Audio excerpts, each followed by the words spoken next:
I'm Dave Kassler, amateur radio call sign KE0OG, and this is Ask Dave, episode 22. Today's question comes from a 13-year-old ham whose YouTube name is Crazy Anime Fan Guy, who asked about a buying guide discussing what features a radio should have. Thank you for your question. I'll focus in this episode on HF radio features. I've divided the features into important, good to have, and nice to have. My opinions only, of course. Now, today's radios all have all these features, but perfectly good used rigs may not. And if you dip back into the vintage HF era, the radios will be lacking many of these features, yet sometimes they still make great radios. Here's a picture of a vintage single sideband rig that still works quite well. First, by HF I mean high frequency or shortwave. An HF radio provides general, advanced, and amateur extra hams the ability to both transmit and receive on the FCC-allotted amateur radio shortwave bands in the region from 1.8 MHz through 30 MHz, and sometimes up to 54 MHz. I might add as a footnote that novice and technician hams have some limited HF privileges too. Let's look at the important features of an HF radio. These are ones you really ought to have in a general purpose HF rig, whether for rag chewing, contesting, or deaxing. Such a radio can also be used on CW and digital modes. So let's dive in. I strongly recommend that a first radio be one with a peak envelope output power of 100 watts. This is the most common transmit power in modern rigs. Specifically, I strongly recommend that your first radio not be a so-called QRP or low power rig. As a new operator, you don't want to deal with the frustration of trying to work other stations with a tiny whisper of power. Indeed, after you get some more experience on HF, QRP is fun, but it's not the place to start. Your radio must operate on upper and lower sideband and CW or Morse code. Such a radio can also be used for digital modes. There are some additional modes on HF such as AM and way at the top of the 10-meter band, FM, but these are rarely used. A frequency display, of course, is mandatory. The key is that it be readable and stable. I strongly recommend that if you get a used radio, you get one that doesn't require final amplifier tuning. That is, you just put it on your desired frequency and go. All modern radios are like this. Older radios, in particular those with vacuum tube final amplifiers, require tuning. It can take some getting used to. As someone new to HF, you don't need that hassle. Maybe later you can explore a vintage rig, but know that they can be finicky. The dial tuning mechanism needs to be solid and not subject to backlash. All modern radios are tuned digitally. Such radios used what's called a shaft encoder to determine where you've put the dial. I have an old radio on which I literally wore out the shaft and it started to have stability issues. You want something rock solid. The transceiver's oscillator stability is important. All new radios are rock solid, but older radios sometimes have to warm up for a half hour or so before becoming truly stable. In the meantime, you'll get some frequency drift. The older vintage rigs are particularly susceptible to this. You should be able to adjust the microphone gain. Older radios didn't come with microphones, so they had to accommodate many different types. I hear too many signals on the air with poor audio because the microphone is either bad or not set up right. The radio's antenna connection should be an SO239 to which you can attach cable with a PL259 connector. On the receiver side, you want both an audio frequency or AF gain control and another for RF. At first, you'll just tune the RF gain all the way up and leave it there. As you gain experience, you'll find times when adjusting the RF gain can help. Oh, and speaking of audio, your radio needs to have an automatic gain control or AGC. You need an AGC that offers at least the options of fast or slow. You also want your radio, if possible, to have a built-in speaker as well as a headphone jack. Some older radios don't come with built-in speakers. Standalone external speakers were once common, but are no longer. The older a radio gets, the more likely the receiver front end is subject to fundamental overload in the presence of strong nearby signals.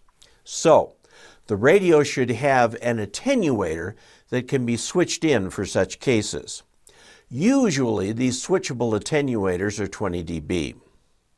Receiver incremental tuning, or RIT, allows you to tune the receiver slightly off your transmit frequency. If a station you're talking with is somewhat off frequency, you can use the RIT control to tweak your receiver frequency without affecting your transmitter frequency. The RIT feature is called different things by different manufacturers. For example, Yaesu calls it a clarifier. Last in our list of important features is the metering. Your radio needs an S-meter to tell you how strong the incoming signals are. Also useful is a way to measure your power out. That brings us to the second category of features, good to have.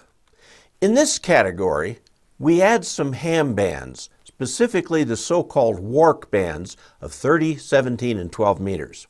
Frankly, these bands don't see a lot of use. So if you have an otherwise great old rig that doesn't have these, you're probably still okay. 30 meters is entirely CW. 17 and 12 are narrow bands with both SSB and CW sections, and with the sunspot cycle the way it is, they're not used much. The ARRL discourages their use for contests, but you can sometimes find amazing DX on these bands.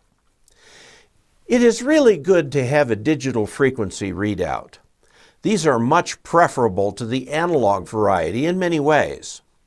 The readout should have precision down to at least 10 Hz and may have precision down to 1 Hz, whereas the older vintage radios have precision down only to the nearest kilohertz. You want a radio that's powered by 13.8 volts DC. If the rig is an older tube model, be sure either to get the purpose-built power supply that came with the radio or get a radio that accepts mains input voltage, which is 120 volts AC in the United States and 240 volts many other places. You simply don't want to be dealing with high voltage supplies for tubes. A built-in antenna tuner is great, but note that most will only accept SWRs less than 3:1. The tuner is there to touch up the tuning for an already resonant antenna. Depending on your antenna situation, you may need an external wide-range tuner, such as my MFJ 993B, which tunes up to 10:1 SWR. Note that if you use an external tuner, you turn the internal one off. By the way, there are a few radios, such as Tentec, where the built-in tuner is a wide-range tuner. Most radios are designed with single sideband in mind. The duty cycle of single sideband radios varies from about 20% to about 40%, depending on the amount of speech processing. But some modes, such as RTTY, are 100% duty cycle while transmitting. This can cause some radios to overheat, particularly older ones, so check the owner's manual.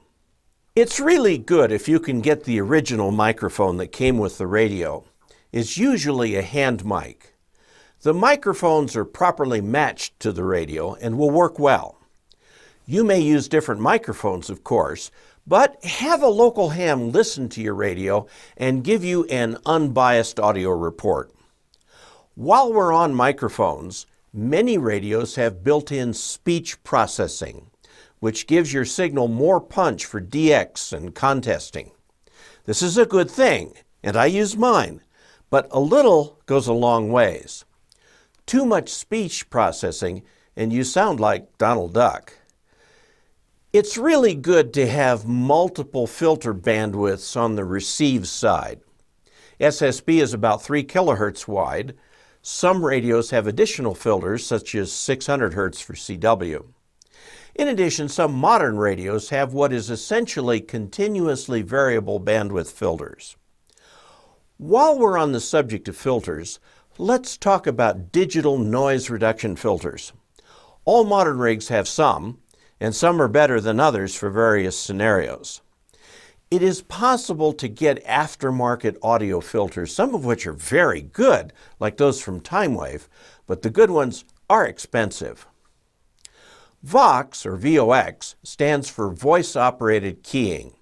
You just speak into the microphone and the radio flips to transmit.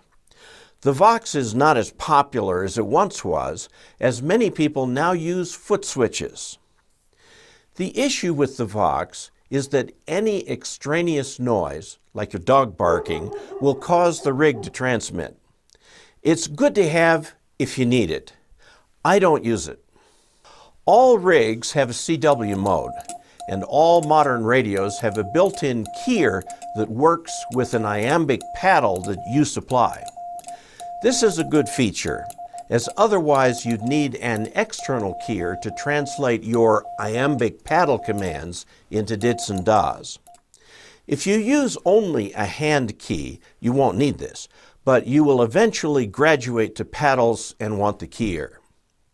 Some rigs have additional features built in, such as contest memory keying. A notch filter is just that. It notches out certain received frequencies. These filters used to be really important when AM was popular, as various carriers could heterodyne to create steady tones in the middle of your received passband. Now, there are digital notch filters that seek and destroy these heterodynes. Really good feature to have. The noise blanker sounds like it does more than it really does. It's designed to deal with impulse noise from automobile engines. All modern cars have ignition systems that are more RF friendly, so the noise blanker sees much less use than it used to. IF shift is an interference rejection technique that in some special cases can help reduce interference. I use mine when there's another station that comes in as a bunch of high-frequency audio noise. It works great, but I lived for many years without it. Returning to metering, it's good to have an SWR meter built right into the radio. You'll need either one in the rig or an external one to make sure your antenna is set up properly. All new rigs come with this feature. Now, let's move to some features that are nice to have, but not mandatory, and you can certainly live without. To do digital modes, you need to get audio into and out of the radio. This can be done via the microphone and speaker jacks, as I did with my old Yaesu FT747, but it's much nicer to get the audio at constant levels via what are called line in and line out. If your radio has this feature, you'll want to use it rather than the mic jack for digital. Note that some of the newest radios come with a built-in sound card. My FTDX 3000 has this feature, and the FT991 has it also. Some form of computer control is nice. Many radios have RS-232 jacks, but connecting these to today's computers requires a conversion dongle. Newer radios have USB connections. Computer control is nice for digital work, logging, and contesting. Nice to have, but hardly necessary, are 2 additional bands. Technically, 160 meters is a medium wave band. I can't say that I've ever even had a 160 meter QSO. When the band is open, you can get some awesome DX, I'm told, but the band is absolutely full of atmospheric static much of the year. Another nice band is 60 meters. This is a relatively new frequency allocation for hams. Because of a number of technical constraints, the 60 meter band sees very little use. You'll note that I haven't made a big deal out of oscillator accuracy and stability. That's because some drift is tolerable, but it's nice not to have to deal with it. This is an area where more expensive rigs have better and cleaner VFOs and local oscillators. My FTDX 3000 has a wonderfully stable, clean, and accurate oscillator calibrated down to a single hertz, but I can't say that this cool feature has bagged me any additional QSOs. Split means the ability to receive on one frequency and transmit on another. This is useful for some DX and contest work. All radios these days have it, but I use it only very rarely. If you love DXing and contesting, you'll probably want this. It's certainly nice to have. QSK is only relevant on CW, and it has to do with being able to hear your receiver between your transmitted DITs. Usually, or more commonly, when you key down, the radio goes into transmit. As long as you're keying, the radio stays in transmit mode. After you stop keying, the radio returns to receive mode. This is perfectly acceptable. However, some radios advertise full QSK, which means that you can actually hear the receiver even between the DITs. This is occasionally nice to have. I find it distracting, but it does give you the ability to hear the other operator interrupting you. All modern HF radios have frequency memories. I'm not really sure what for. I never use them. If you have nets that you return to frequently, you can put these in memories. If you listen to shortwave broadcasts, you can put the frequencies into memories. But another nice to have is direct frequency entry. And if you have that, you won't have a lot of use for memories. In an HF transceiver, they are nowhere near as important as they are at VHF and above. Although, if you use your HF transceiver for 10 meter or 6 meter FM work, they might come in handy. Another feature you see here and there is XIT, or transmitter incremental tuning, often pronounced ZIT. You can adjust your transmit frequency without adjusting your receive frequency. This can be useful in net situations if you're hearing the other stations fine, but they say that you're transmitting on the wrong frequency. Also, you can use ZIT as a form of split. Again, different manufacturers call this different things. I can't remember the last time I used ZIT. Whereas RIT is important, ZIT is a nice to have. Have you ever bumped your tuning knob during a QSO and lost the frequency? I have, though not that often. But even really old vintage rigs have dial lock. In their case, the dial lock is a physical way of keeping the main tuning knob from turning. In modern rigs, it acts via software. If you habitually knock the tuning knob out of place, you'll find the feature handy. I rarely use it. Are there more features in HF radios? Certainly. But as you add features, you run into the law of diminishing returns. Every great new feature only adds a tiny bit of usefulness. My photo today goes back over 40 years. That's me when I was young and skinny. And I'm posing with my brand new Yaesu FT201, which I purchased when I got my general license in 1975. The radio did not come with a microphone or a speaker, so I had to supply both of those. It was a transistorized radio, except it had tubes for the driver and finals, and hence required tuning up before transmitting. I sure had a lot of fun with it. I hope you found this review of key transceiver features useful. I do not advocate used equipment for a first rig, but sometimes economics forces it. And this information will help you decide what's important and what's not. If you liked this video, please share. I urge you to subscribe to my channel so that you can get notification of future videos. I have a tip jar on my YouTube channel page and also on my website, and many thanks to those of you who have left tips in it. The whole purpose of this series is to answer your questions about ham radio, especially those of interest to those new to the hobby. You can ask questions by commenting on any of my videos on YouTube, preferably on the one most related to your question, or you can pose a question directly at www.ke0og.net/ask-dave. Until we next meet, 73.